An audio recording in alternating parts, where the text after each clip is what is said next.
लेते हैं तेरही मुक्त हमारा समाज हो। हम तेरही का बहिष्कार करते हैं, मृत भोज का बहिष्कार करते हैं और आज से श्रद्धांजलि सभा में ही जाएंगे। अगर आपके पास तेरही करने की व्यवस्था है, मैं मानता हूँ आप कहीं से कमजोर नहीं है, लेकिन अगर उस पैसे को ऐसा इन्वेस्ट किया जाए जो समाज की आने वाली पीढ़ी है उसका उपयोग करे। आप कहीं विद्यालय में लगवा दीजिए, उसको स्मार्ट क्लास बनवा दीजिए, अन्य कोई व्यवस्था बना दीजिए जिससे जो है आपके गांव के लोग ही उसका उपयोग करें। तो जिनके लिए आप जीवित करना चाहते हैं तेरह कार्यक्रम करके कि इनको मैंने स्वर्ग में पहुंचा दिया, तो उनको लोग हमेशा याद करेंगे, जैसे जो है रामनिवास जी के दादी जी को लोग हमेशा याद करें। किसी पर्चे के मुहताज नहीं है, नौजवानों की लड़ाई लड़े थे, नौजवानों को रोजगार के लिए इन्होंने जो है मुख्यमंत्री को घेरा था, जो वर्तमान में मुख्यमंत्री आदित्य योगीनाथ जी हैं, उनको इन्होंने काला झंडा दिखाने का काम किया था। इसके एवज में इनको जो है जेल भी जाना पड़ा था।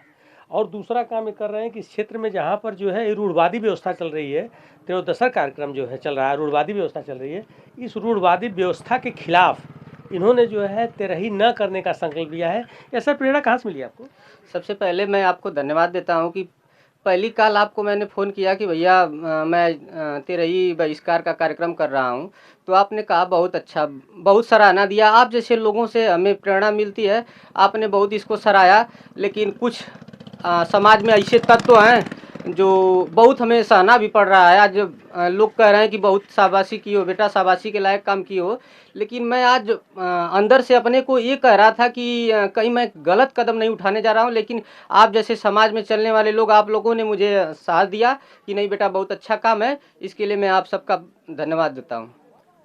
चलिए ठीक है, जो है रामनिवास जी बहुत व्यस्त हैं, इनसे बाद में इनका एक इंटरव्यू लेंगे, आपसे पूरा परिचय कराएंगे कि आप समाज के लिए, नौजवानों के लिए आप बहुत लड़ते रहते हैं और आज बहुत व्यस्त है। लोग आ रहे हैं श्रद्धांजलि सभा में, तो आप लोगों ने श्रद्धांजलि सभा का आयोजन किया है, तो यह चीज़ कहाँ से आपको कैसे मतलब दिमाग में कैसे में लगता है? प्रेरणा का जो स्रोत मिला है, इस परिवार का जो बच्चा है रामनिवास यादव, वो समाजवादी पार्टी का नेता भी है और माननीय मुलायम सिंह यादव जी की पुण्यतिथि मनाई गई और उनके तेरही न करके इस प्रथा को समाप्त करके श्रद्धांजलि अर्पित की गई। उनको देख करके अब लग रहा है समाज में हर तबके के लोग, हर समाज के लोग ऐसा कर रहे हैं। अच्छी चीज़ है, होना चाहिए, हर जगह होना चाहिए। यह प्रशंसा के रूप में देखा जा रहा है। आज का जो समाज है वो आर्थिक समाज हो गया। आज हम धर्म के हिसाब से केवल बात करें, हर धर्म में अंतिम संस्कार किया जाता है। हिंदू हो, मुस्लिम हो, सिख हो, ईसाई, हर धर्म में लाश घर में नहीं रखी जाती है। संस्कार क्या तरीका अलग है। आप हमारे धर्म की बात करें, सनातन धर्म की बात करते हैं, उस सनातन धर्म में भी कहीं गाड़ा जाता है, कहीं जलाया जाता है, कहीं बहाया जाता है, तरीका अलग है। तो जिसको जो सूटेबल हुआ, जो समझ में आया, अच्छा लगा, वो किया हो।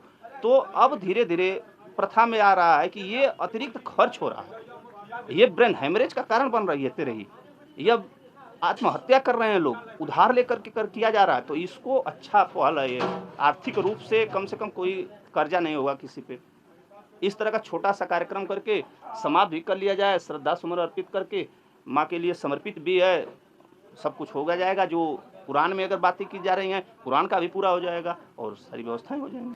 ये आप लोग बुजुर्ग हैं और बुजुर्ग के साथ साथ जो है तमाम समाज को आपने बहुत दिनों से देखा होगा, तो अगर इस तरह की प्रथा अगर स्टार्ट हो रही है, नौजवान इसको ला रहे हैं और चलन में ला रहे हैं, तो इसके लिए आप लोग क्या कुछ कहना चाहते हैं? नहीं, ठीक है, आज के परिवेश को देखते हुए अच्छा है।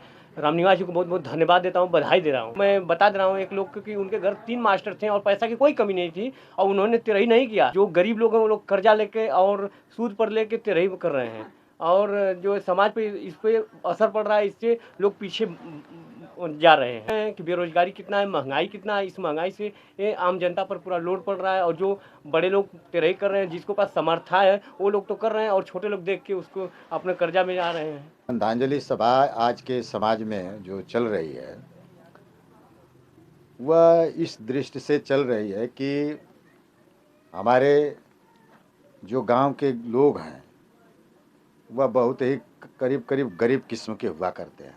एक तो आदमी अपने माँ बाप को लेकर के अस्पताल में भर्ती होकर के पैसा इन्वेस्ट इस तरह भी करता है और काफ़ी धीरे धीरे मशक्क़त गरीबी की धीरे धीरे उसको अपरिहार्य स्थितियों में ले जा पहुँचा देने का काम करती है। एक तो चारों तरफ से व्यथित रहता है, हर तरह से धन गंवा करके।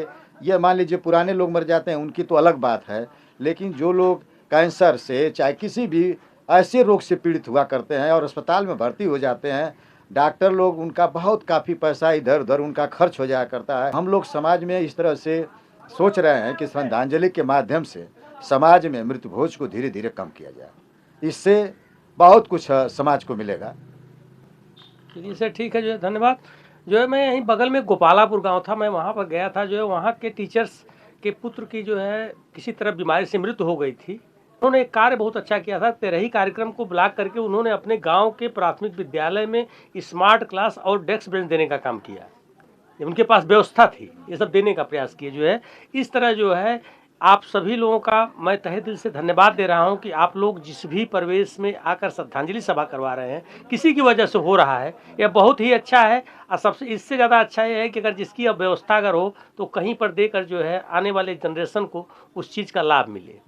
ठीक सर, आप लोग भी कुछ कहना चाहते हैं? सर कहना क्या है पत्रकार महोदय, आज का जो जनरेशन है, इस जनरेशन में हर व्यक्ति को समझदारी से काम लेना है। यह नियम संविधान तेरही का भी नियम किसी ने बनाया रहा होगा, हम नहीं बनाए, किसी ने बनाया रहा होगा। तो हर नियम में परिवर्तन होता है, तो तेरही में तेरही का भी अगर नियम परिवर्तन हो रहा है, कई तरह का बचत है, अर्थ बचत है, समय बचत है, आदमी का व्यस्तता बचत है। और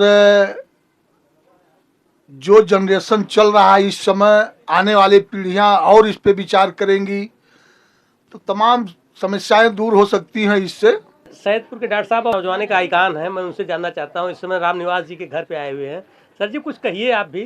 सबसे पहले धन्यवाद सर।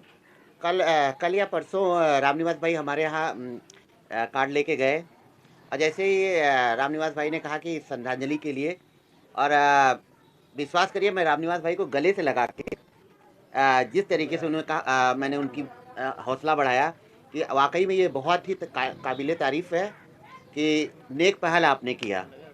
जस्ट अगले दिन हमारे पटना गांव में एक ललन शाह हैं भट्टा वाले, तो उनके बड़े भैया का एक्सपायर हो गए हैं। तो वहाँ पे भी इसी बात का बढ़ावा था कि तिरात्री करके और श्रद्धांजलि सभा करके और तेरही को हम लोग ना किया जाए, तिरात्री मतलब भोज को हम लोग ना किया जाए। तो ये तो बहुत अच्छी पहल है, और हम तो जितना सपोर्ट हो सकता है अपने मन से, दिल से, सबसे लग के इसके लिए बढ़ के ये कहने के लिए तैयार हूँ कि हाँ वाकई में इस भोज को आप लोग ही ख़त्म कर सकते हैं। और एक बार आप लोगों की तरफ से इनिशिएटिव हो जाएगा तो मुझे पता है कि इसका बड़ा अच्छा इम्पैक्ट जाएगा समाज में। सर जी पश्चिम में पहले से जो है तेरही का प्रथा जो है ब्रेक थी? नहीं, वहाँ की मेन बात ये थी कि ये पहले से ही था, लेकिन बीच के दौरों में कुछ लोग ने इसको और आगे बढ़ाया। ये बहुत नेक पहल है, इसके लिए मैं बहुत सर हमेशा जो है कोई भी धर्म की बात हो या कोई भी रूढ़वादी व्यवस्था हो, वह जो है समाज में छोटे लोगों पर ही ज़्यादा थोपी जाती है।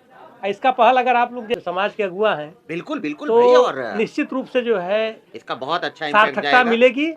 और तेरही तो जहाँ तक हमारी सोच है, व्यक्तिगत मेरी जहाँ तक सोच है, तो यह प्रथा खत्म ही हो जाए तभी अच्छा है। बिल्कुल खत्म हो जाएगी, और इसके लिए बहुत इनिशिएटिव होगा कि यंग आदमी बात इसको शुरू कर रहे हैं, लेकिन ये प्रपोजल बुजुर्गों के सहारे बढ़ा दिया जाए।